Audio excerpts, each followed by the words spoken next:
Hey guys, I absolutely love pulling this microphone out the back of my desk. This thing that I sit against. Anyways, it's actually been a fairly decent while, and I had all these ideas in my head of what I was going to talk about. People were like, "Oh, you should start talking about something again." Um, I had them just a few seconds ago. They're gone now. Anyways, I guess we'll start with the last thing I did, because it'd be pretty hard to forget that, considering how rare of an occurrence it has been in the last little bit.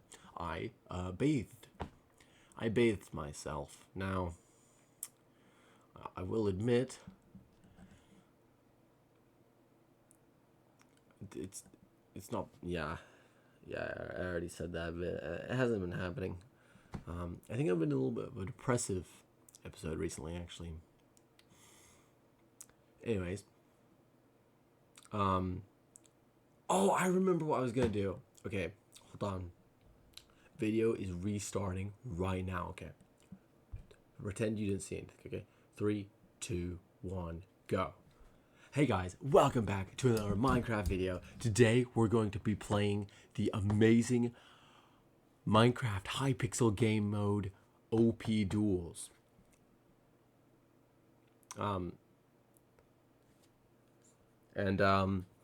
However, unfortunately, Hypixel is no longer the #1 Minecraft server.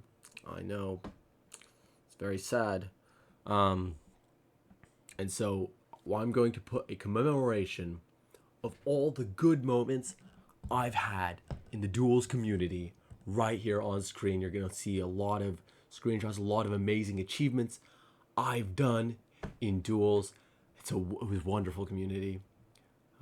So we're gonna let that cycle through really quick. You can just take a. I just turned blue. You can take a good look at all the amazing things I've done. Now, believe it or not, I actually wasn't trying to talk about any of that stuff. Actually, today we're going to be talking about space, because I was bored. Okay, I go to. Oh, actually, before we talk about that,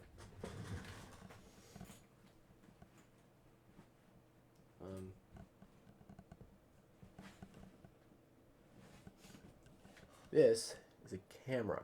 Okay, I'm gonna put it right there. That's a $1,000 camera. That's a $1,000 camera, and I'm not using it to record. Instead, I'm still using my $100 microphone. Or, yes, that's webcam. Because I'm lazy. Anyways, today we're going to be talking about space. And, I just made up a bunch of stuff. There's no proofs for anything that I'm about to tell you about. I was bored. And it's probably all been said before, like a billion times. Probably all contradictory. And honestly, makes no proper sense. Yeah. Anyways, where do we start? I guess we can introduce this with red shifting and blue shifting. Now, for all my friends who wanted me to make this video, I've already told them about all of it, so they'll be disappointed when they learn that this is just the same things I already told them. So if something's blue shifted, my hand is currently blue shifted, all right? Now it's red shifted.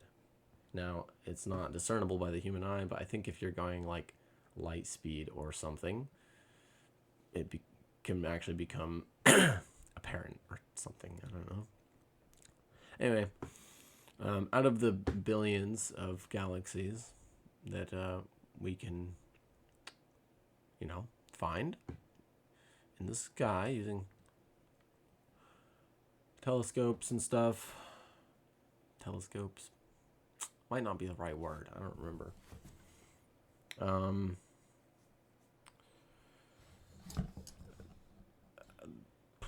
About 100 of them are blue shifted, and the rest of the billions are all red shifted, right? Andromeda is blue shifted because that one's going to collide with us. Then a really big galaxy. That sounds fun, actually. But yeah, all of them are red shifted, which means they're moving away, which is how they know that the universe is expanding, right? However, if you think about it for a second, that might not make sense. How could it be expanding all away from us? Are we the center of the universe? What? That doesn't make sense. 100 out of like a billion. Let me grasp this microphone with my legs. And that's what I thought. But then I used Google to figure out. I'm getting distracted by my hair. To figure out why that should make thing. So this is us right here, okay? And this is a redshifted galaxy, right? So it's moving away.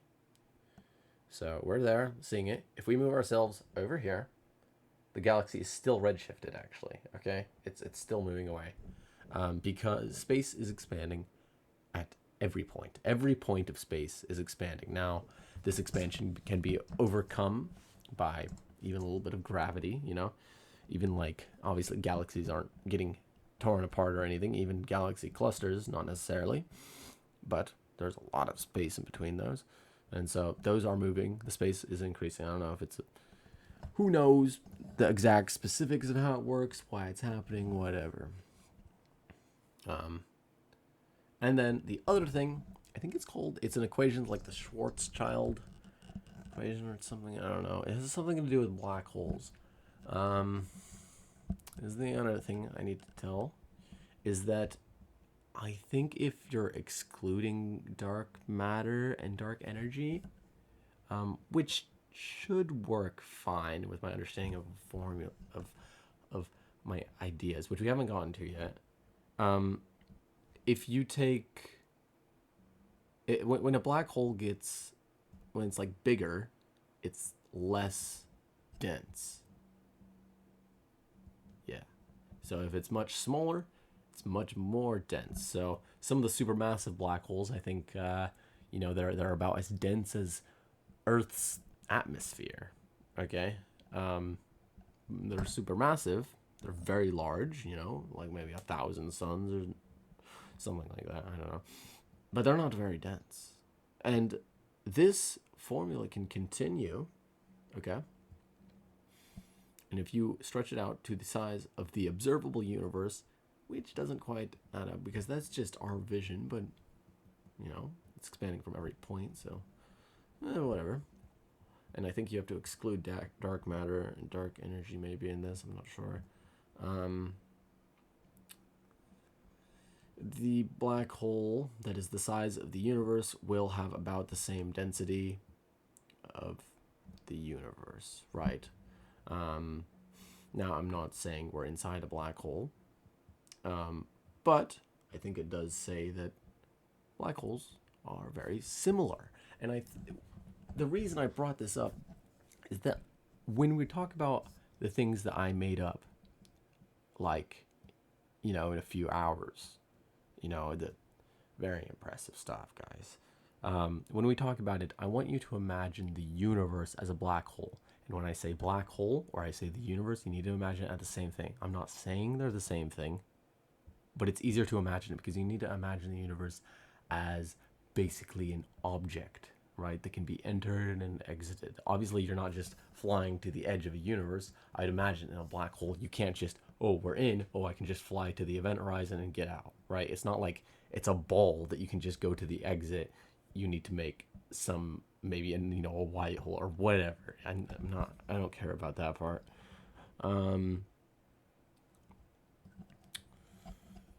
So, I don't remember.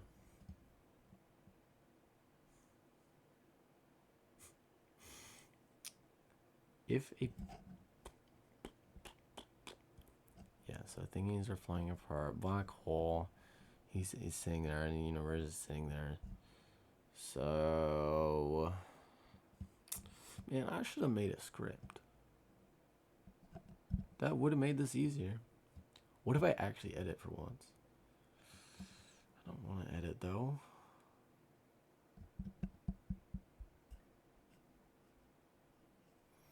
Anyways, we need to imagine the universe functioning in the same way as a black hole. Matter, energy can come in to the black hole from an external source, right? The outside, right? Right? Like how you would have a universe outside of a black hole. And I was thinking that space could be a property, okay? So this might not make that much sense because it probably doesn't. If you have a molecule in space, in a vacuum, right? It's just in space and is really hot. Pretty sure that doesn't matter until it bumps into something, okay? The temperature just doesn't matter at all. It is a property of the molecule. It continues to be a property of the molecule, but it has no effect on anything outside until it bumps into something. Now, I think anything with temperature creates radio waves, but again, if it creates radio waves and then the radio waves have to still bump into something, right? It's not an instantaneous thing, okay? So what if space, or the distance of space, was also a property? Now, distance, arguably that could be a property, but I'm saying a property in the way that temperature could be a property, right? And temperature can move all around and independent of the things around it, right? It's not necessarily affected. So if we have a black hole, what if the inside of this black hole or universe, the amount of distance inside it, right? Because again, this is separate from the outside world. This inside of the black hole is separate from the outside, and they're independent. They're not being affected by each other, except for very indirectly, right? The black hole will pull in more stuff and, unevenly distribute it among its inside, which the inside is not affected by the outside or necessarily the event horizon besides the stuff that's getting pushed in.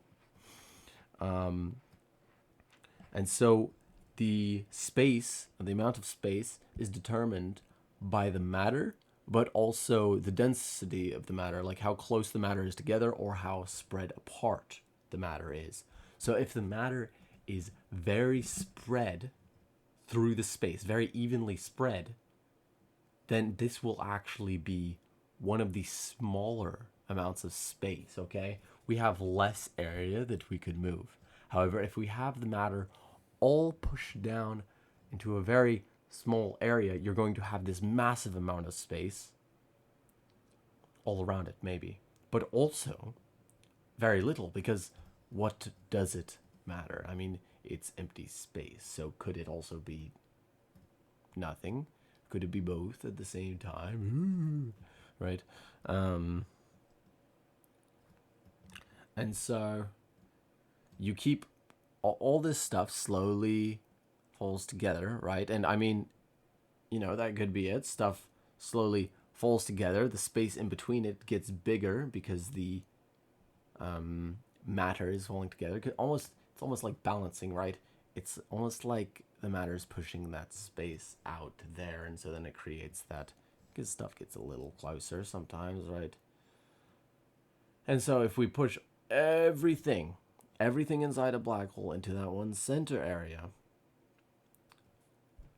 the space will the amount of space will reach its critical point, and the matter as well, since it is all pushed into one little area, and it will instantly redistribute across all of the space in the black hole, because there is both, that is, it's at its most, but also its least amount of space, right? It can instantly redistribute all of that matter and all that energy that was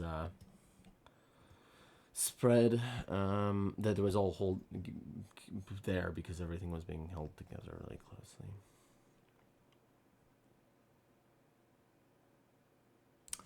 And that's just like when I was like thinking about it, I was like, oh my god, that's just actually the Big Bang. So that's freaking boring. Also, I feel like it doesn't really make that much sense. And this video is too long. Do I actually have to edit it?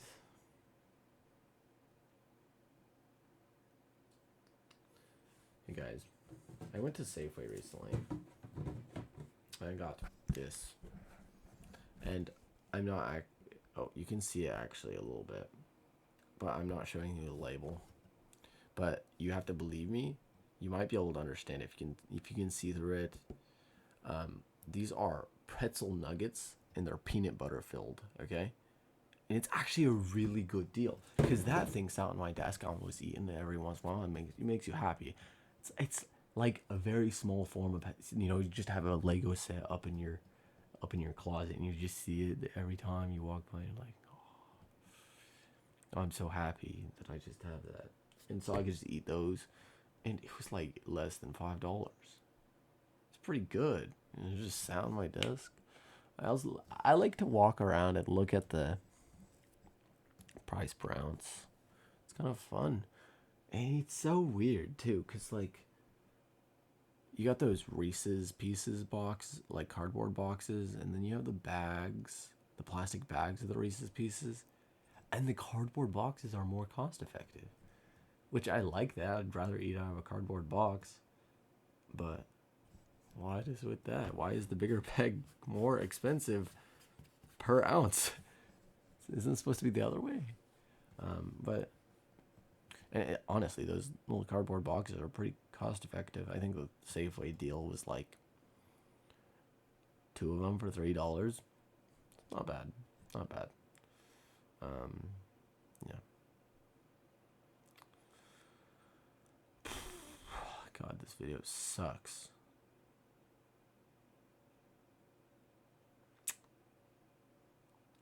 Like it just sucks, guys. Anyway, guys, make sure you hit that subscribe button, guys, and make sure you guys hit that bell notification button, and make sure you guys hit that like button, guys. And I'll see you in the next OP Duels video, Minecraft Hypixel.